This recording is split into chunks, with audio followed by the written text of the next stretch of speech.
What's going on, Top 5 Scary fam, and welcome back to another Top 5 Scary. Whenever horror movies have ancient beings or aliens or pretty much anything too weird to explain, odds are it's got some Lovecraftian elements sprinkled in there. There aren't nearly enough of these, but there's enough to do a few lists. Now, I know I'm gonna miss some of your favorites, but that's why we have part 2s. That being said, here is part 1, hopefully, maybe there's a part 2 coming up, I don't know, no spoilers. Here are our top 5 Lovecraft horror movies. Spoilers ahead, you heard me. Really hard to talk about the Lovecraftian elements of a movie when it's part of the climax. You've been warned. Number 5, The Void. Released in 2016, written and directed by Jeremy Gillespie and Steven Konstantansky, is the tale of a police officer who is delivering a patient to a hospital. Okay, so far it's not too crazy. However, this hospital isn't too ordinary. As soon as he gets there, things feel and look weird. Whenever I watch movies with hospitals, I always get so uncomfortable by the lighting. It's always dark and flickery, no one's ever around. I've had some nightmares as a kid about abandoned hospitals. They're not pleasant.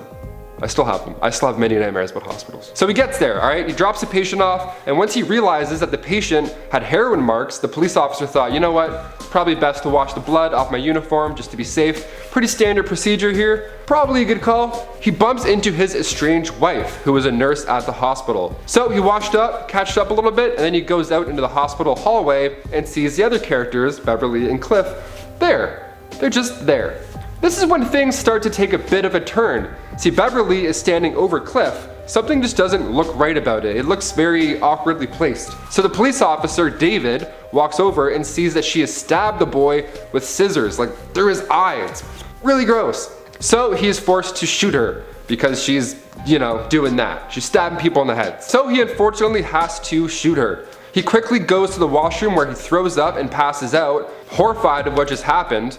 And then he has a dream where he sees a vision of this dark landscape that kind of looks like Exegol from Star Wars Rise of Skywalker, for all those people who saw it and liked it. All 7 of you. So with this triangular thing just floating in space, guys, if you like 80s horror movies that are just full of honest practical effects, you're gonna love this movie. I don't want to give a lot of the plot away because I don't really think I need to sell it, but this is a dark, twisted hospital horror. It's a Lovecraftian, twisted hospital horror. Need I say more? And the Lovecraftian elements are chiseled in there so nicely with this one. It just makes you feel uncomfortable in and out the entire ride. It's wonderful. Absolutely wonderful. Number 4, Event Horizon. Released in 1997, directed by Paul W.S. Anderson, written by Philip Eisner, with a star-studded cast featuring Sam Neill, Lawrence Fishburne, and Kathleen Quinlan. Event Horizon is a classic 1997 space horror, set in 2047. So we've gotten to a time in history in this movie where we can do commercial mining on Mars. Technology is so advanced that now we can just travel the lengths of deep space like nothing. Not too shabby. Also, warp gates. Warp gates in 27 years, I don't know, I think we can get there. I mean, Face ID, that's already insane to me. In 2015, they even have a colony on the moon, which didn't happen yet. Nudge, nudge, Elon Musk, hope you're watching. He's not. Maybe. So they plan on traveling faster than light speed, which is impossible. I don't care, it's impossible. Or maybe it's not anymore, man. I have no idea. Space is so scary. So we got Sam Neill, and he breaks down the plan, all Sam Neill-like. And back in 2014, they had made a ship capable of doing this light speed trick. It didn't work too well because when the ship was supposed to reappear hours later, it didn't. Who knows? Maybe the ship went back in time to be with his long-lost lover, Peggy Carter. Let this ship live its life, guys. Well, it did return, but way later. So the crew headed towards Neptune and checked out the lost ship in hopes to find answers of where it's been and what's happened. So they hear a message from the Event Horizon ship, and it translates to "help me" in Latin. See right there, I'd put that thing in reverse and just... So a few members board the ship and it doesn't look good at all right off the bat. So the ship starts to use the crew's fears and secrets against them. That's all I'll say.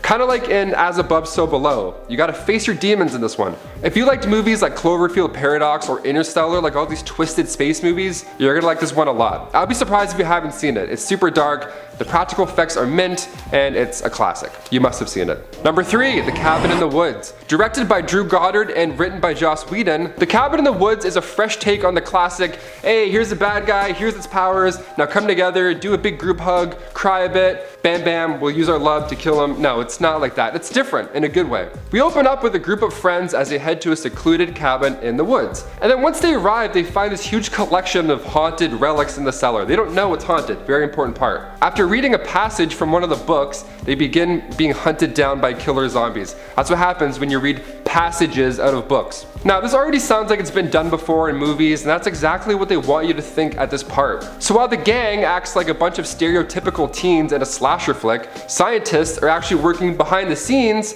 to ensure that everything at the cabin in the woods is going as planned. That's right, so while they're all drinking and playing truth or dare with the heads of animals, no, I'm not kidding.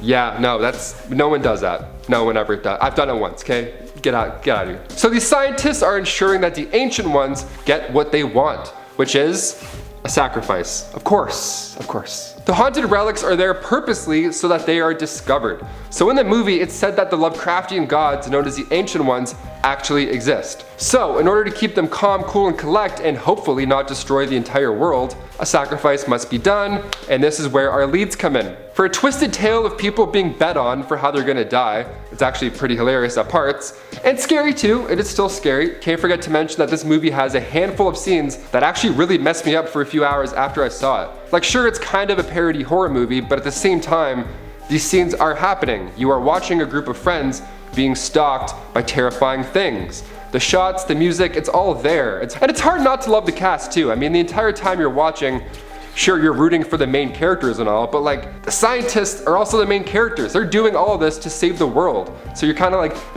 yep. With a nice little double twist ending, The Cabin in the Woods did quite well with critics, and many have actually wanted a sequel. I'd watch a sequel. I mean, all those monsters, we only saw a fraction of what those things could do. Number 2, Cloverfield. The classic shaky cam blockbuster was released back in 2008.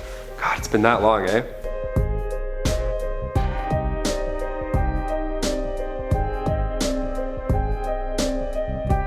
God, it feels like that was just a week ago. This counts as a Lovecraftian horror movie, and I'll tell you why. It was directed by Matt Reeves, the mastermind behind the Planet of the Apes trilogy, the new Planet of the Apes, which is very important. That Planet of the Apes trilogy, not the one where Mark Wahlberg's like, huh? Is that the Statue of Liberty? What? Not a bad impersonation. And it was written by Drew Goddard, the guy who went on to write The Cabin in the Woods, that movie I talked about a minute and 10 seconds ago. Be nice if I nailed that.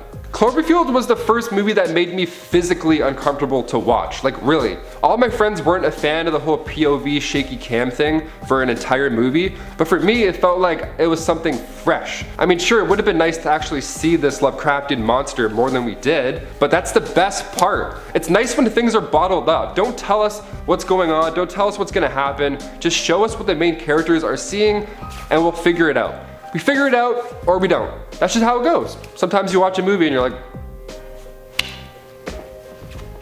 or sometimes you watch it and you're like, yep, I understood every single part of that movie. I'm absolutely seeing that again. So we start off with our leads at a farewell party. Ironically, a farewell party. So we got Lizzie Kaplan, Jessica Lucas, TJ Miller. They're having a decent time when all of a sudden there's a big explosion and we see the Statue of Liberty's head. Huh? Statue of Liberty's head? Get out of town.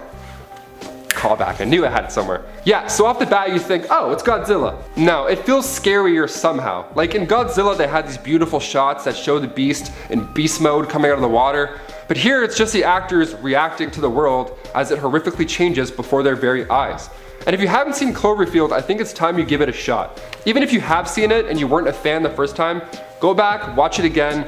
With all these modern handheld cam movies out, it's kind of nice to go back to like the OG blockbuster shaky cam horror movie. It's also cool to see alien monster movies from the same perspective as the leads.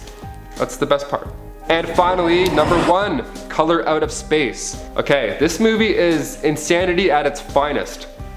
Released in 2019, directed by Richard Stanley, Color Out of Space stars Nicolas Cage, Joely Richardson, and Julian Hilliard, who we recognize as young Luke from Haunting of Hill House with the glasses. Oh, he's so cute. I always want to grab his glasses and just clean them off, you know? So right off the bat, I knew that this cast liked doing crazy shit.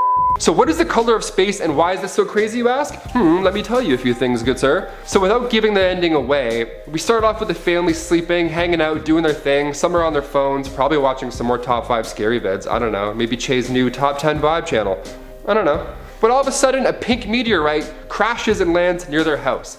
Now, normally you would think maybe it's just an alien. It is based on the H.P. Lovecraft story, also titled Color Out of Space. So it's probably worse than an alien egg, if I'm being honest. It is. It's much worse. So without giving too much away, the meteor starts making people act different. This family starts acting a little bit off, to say the least. And it might be the most ambitious horror movie I've seen in a very long time. I watched it for the first time a couple weeks ago, and I gotta tell you, I watched it again the next day. I watched this movie when I was tired and I was doing like the slow blinks, you know? And then by the time the credits rolled, I was sitting up like, it's 4 a.m. Well, I gotta go to work, I think. I don't know. It made me question my existence. I had no idea what I was watching at times, but I enjoyed all of it. I didn't watch the trailer or anything going into this film, and I strongly recommend you do the same. Just go to Netflix, type the movie in, grab a glass of water, and just sit there and don't blink or move or talk to anybody and just watch it. I felt like I was watching Halloween Town at the beginning. Like, it starts off fun,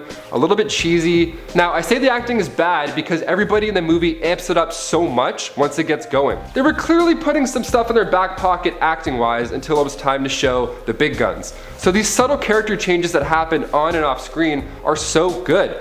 The best part of the movie that, in my opinion, makes it worth watching is Nicolas Cage. And I know people like to mock how extra he is in movies. I've done it, we've all done it, but it makes sense in this one. It's such a slow burn in the entire film. This Lovecraftian cosmic horror was the perfect film to use Nicolas Cage's crazy acting style. The fact that he is the same guy who did National Treasure is so funny to me. He's nuts. I actually love him. The director asked Nicolas Cage to use the same style of performance that he did in Vampire's Kiss. So if you've seen that, you're kinda in for a treat.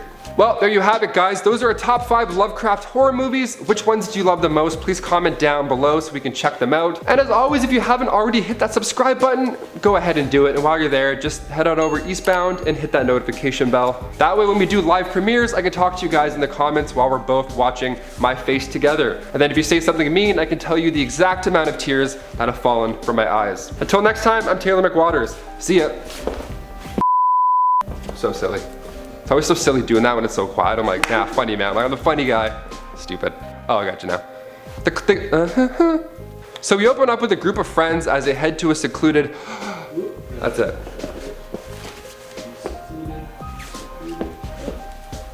If anybody wants to dance battle, let me know in the captions, in the comments. In the captions, awesome. I'm like, hey guys, caption your video. I want a dance battle, Taylor McWatters, and no one will understand. That's great.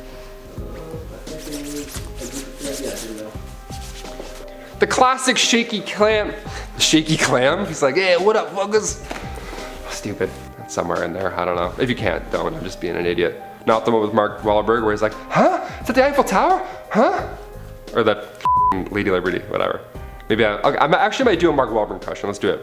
Nicolas Cage. Oh my god.